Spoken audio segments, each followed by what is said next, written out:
这里是大时局，我是邵峰。最震撼的一句话传出来了，干掉防火墙，中共几天就完蛋。而且这不是民间传言，而是一位红二代亲口爆出来的。他直言，只要墙倒下，14亿人看到真相，中共一天都撑不住。那么问题来了，这堵墙真的可能被推倒吗？首先，我要讲一个令人震撼的故事。一位红二代直言，干掉防火墙，中共几天就完蛋。这话不是段子，也不是阴谋论，而是旅美的前深圳律师周君红女士披露的聊天记录。这位红二代告诉周君红，他的家族全都在体制内，只有他一个人觉醒了。他说得很直接，干掉防火墙，他们几天都撑不住。发动海外人士组织财力物力干掉防火墙，他们一天都活不下去。这话如同一颗震撼弹砸进网络世界，引发广泛关注。网民纷纷议论，推倒防火墙对美国来说不是难事，对中国人民可是利国利民的大事。谎言与暴力，中共伪政权统治的不二法门，缺一不可。物理之墙终有一天会倒下，但心里的那堵墙却唯有自己才能推翻。想象一下，中共的防火墙倒塌了，国人可以自由上谷歌、油管、X 平台，看到外面的世界，看到历史真相和新闻背后的真相。那时候，中共政权还撑得下去吗？其实这不只是幻象，有一个人曾经真的试图把这堵墙拆掉，他叫乔欣欣，又名杨泽伟，湖南人，原本是自由亚洲电台的特约记者。2023年，他从东南亚冒险回到中国探亲，亲眼目睹家乡的经济崩溃和信息封锁，让他决定发起一场震撼全球的运动——拆墙运动。他在网上写下这句话：中共自2000年起打造防火墙，每年花60亿美元，封锁全球31万个网站，让14亿中国人与世界隔绝。他呼吁国际社会联手拆墙，帮助中国人重新连上世界。他在网上发出帮14亿人拆除中国网际网络愚民墙的倡议，称中共滔天罪证应抬到联合国公审。愚民墙是中共苟延残喘的最后一道屏障。他的声音引来无数响应，短短40天，近100万人加入声援。从美国、加拿大、澳洲、日本，国际社会纷纷响应，中共开始慌了。2023年3月底，乔欣欣家人接到湖南警方的威胁，4月初威胁升级。乔欣欣深知中共手段，他于4月7号发表不自杀声明。6月，他在老挝的住处神秘失踪，屋内墙上有血迹。1个月后，中共警方发出通缉证明，乔欣欣已被秘密绑架回国，罪名是煽动颠覆国家政权。最终他被当局判刑5年，现关押在湖南。乔欣欣消失了，但他的呼声并没有熄灭。你知道吗？中共防火墙是一整套庞大而尖端的系统，从1998年开始筹划，2002年成型，直到今天依旧拦截着真相的洪流，封锁了超过31万个国际网站，包括谷歌、BBC、维基百科等等，让14亿人活在经过审查的资讯里。但这堵墙合法吗？中国大陆何律师直指，防火墙的设立、存在、运营都是非法的，说翻墙违法不对。他普法说，中国所有公开法律文件中没有任何一条规定允许设立防火墙，工信部等部门对内对外都不承认防火墙存在。若按中国刑法解释，强制设立防火墙可能涉嫌破坏计算机信息系统罪，也就是说，不存在翻墙违法，防火墙本身就违法，运营防火墙的人涉嫌犯罪，应追究刑事责任。那么回到最开始那位红二代的话，只要墙倒，中共完蛋，这就是体制内人的实话实说。最后，我们用一位网友的话做结语：这道墙不是为了改善民生，不是为了科技发展，它唯一的目的就是遮住中国人的眼睛，封住中国人的嘴。朋友们，真相就藏在墙后面，你愿意为推倒这堵墙加一把力吗？请在留言区留言告诉我们。2025年，中共篡政76年，但这一年中国大陆的现状是一场全民生活的全面崩塌，经济下行，权力高压，社会信任全面瓦解，让整体社会陷入令人窒息的状态。民生却一地鸡毛，许多中共高官11假期期间却纷纷上演清明秀。中共湖南省委书记沈晓明跑去菜市场，中共海南省委书记冯飞到婚姻登记处视察，江苏、湖北、内蒙古等地官员也到民间走走看看，看似重视民生，实则是走过场的表演。百姓感受如何？有人直接嘲讽，这些官场秀解决不了我们吃饭、上学、看病的难题，老百姓活得像压力锅里的米饭，闷烫，快要爆炸了。2025年10月1号，在广东省东莞市石龙镇金沙湾广场上，20余位市民聚集在一起，并拉开醒目横幅，向当局发出抗议呼声：我们需要人权、民主、自由的国家。一位博主说得特别直接，粮价低，成本高，一年忙到头，赚不到几个钱。所谓乡村振兴，不过是政策 PPT 上的口号，现实是学校关门，年轻人走光，老人留守哭泣，连牲畜都没人养。而农民进城后就真能翻身吗？并没有，他们多数挣扎在还贷、抚养孩子与看病的漩涡里。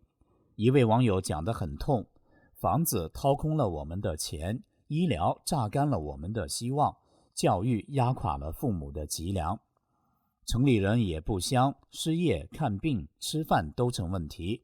来看看几个真实故事。来自广州的王亚说，物价飞涨，买不起房，看病贵得吓人，孩子教育开支压得全家喘不过气。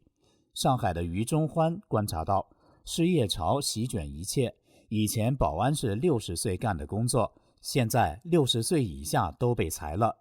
外资撤离，店铺倒闭，写字楼空置率飙升，整个城市像是被抽走了魂。更夸张的是，刚移民美国的工程师胡先生说，现在国内连医疗都烂到家了，针头设计有缺陷，麻醉药不够量，手术做到一半病人醒过来。你没听错，这是真实发生的事。2025年的中国，公共服务系统正在一点一滴的崩溃。再看看言论管控升级，连爱国网红都中招。你以为只要不说反话就能保住账号？那你太天真了。余中欢告诉媒体，微信号被封6次，最后彻底封号，就因为说了几句不太正能量的话。更讽刺的是，连高调表忠心，愿为公台捐款5000万的网红张雪峰也被封号了。胡先生总结得好，现在是谁说话都可能出事，不管你支持还是反对，这就是官方的全面降维打击。另外，维权者还没出北京，先进黑牢。只要你是访民，只要你买了一张去北京的车票，你就会被警察请去喝茶。许多人早在5、6月就被投入黑监狱，等到重要节日会议开完才会放出来。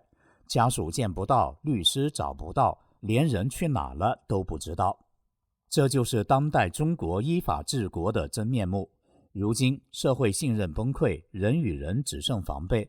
王亚说，现在的社会没有人再相信任何人，邻居像陌生人，社区没有人情味儿，大家都活在恐惧里。余中欢说得更尖锐，为了个人利益什么都干得出来，很多人已经丧失了最基本的道德底线。令人愤怒的是，自家孩子没饭吃，中共却请别人进来吃。最近出台的开签证政策，低门槛引进外籍人才，这在中国年轻人中炸了锅。你这边大学生失业率居高不下，转头却对外国人张开双臂，这不是混账到了极点吗？原本应该支持政府的高知群体也开始怀疑，这个政策到底是为谁服务的？大陆律师陈峰说得很清楚，以前经济红利掩盖了一切，老百姓忙着赚钱，没空管政治。如今钱赚不到了，大家才发现压垮生活的正是这个体制本身。年轻人已经不再被谎言欺骗，越来越多人翻墙，越来越多人在暗中反抗。这不是危言耸听，这是历史的节奏。他最后留下一句话：物极必反。现在看似绝望，但这场危机很可能是中国真正转型的起点。最后，我要讲一个让人落泪的故事。一位母亲为了替儿子讨回公道，与整个体制对抗了5年，直到身体垮掉，仍未退让一步。这位母亲就是牛腾宇的妈妈王海琴。澳洲的政治及宗教受难者后援会日前宣布，授予王海琴2025年度中国当代英雄母亲奖，并颁发1万美元奖金，以表彰他在鄂苏维基案中的坚毅抗争。什么是鄂苏维基案？这起案件震惊世界。简单说，就是一群年轻人试图公开中共党魁习近平的女儿习明泽个人资讯，结果被中共一锅端，总共24名青年被捕，全部被重判。其中年仅20岁的牛腾宇被广东茂名警方在2019年7月逮捕，经历酷刑逼供，被迫承认是主犯，最终被判刑14年。14年意味着什么？从青年变中年，青春被活埋在牢里。在这场政治风暴中，其他的家庭在中共的恐吓压力下选择了沉默，只有一个人站了出来，他就是牛腾宇的母亲王海琴。他不愿意让孩子被冤枉一辈子，他不愿意忍受这个体制对正义的践踏，他独自一人踏上维权之路。他拖着患病的身体奔走于法院、监狱、信访办，他向媒体公开案情，向国际发声，揭露酷刑逼供、伪造证据和司法不公。他说过一句话让人落泪：我只是个普通的母亲，但我不能让我儿子死在谎言里。更令人动容的是，王海琴不只为儿子牛腾宇奔走，他也为另外23位同案的年轻人发声。他说，他们都是中国的孩子，不能因为说了几句真话就被关一辈子。作为母亲，我们不能沉默。这样的母爱已经超越血缘，成为一种道德信仰。受难者后援会给他的褒奖词这样写道：他重新定义了崇高的母爱，爱孩子就要捍卫他们的尊严。令人唏嘘的是，当你选择站起来，就要承担代价。中共一直报复不断，这5年来，王海琴遭受了连续的打压，被绑架，遭遇疑似下毒，住处被噪音骚扰，断水断电，肝肾严重受损。现在生活无法自理，日常起居需人照顾。最近，连照顾她的朋友一家也被骚扰恐吓，而她的丈夫牛腾宇的父亲也没逃过。他9月17号到广东的中央巡视组鸣冤，结果被10几个不明身份男子围殴，重伤住院。中共是要摧毁一个家庭。王海琴其实是一位极具艺术气质的女性，她出生于1973年，自幼热爱诗词、绘画、古典舞。她写小说，笔名叫伊人轻舞，作品有《红尘悲歌》、《蝶舞》和《孤傲的灵魂》。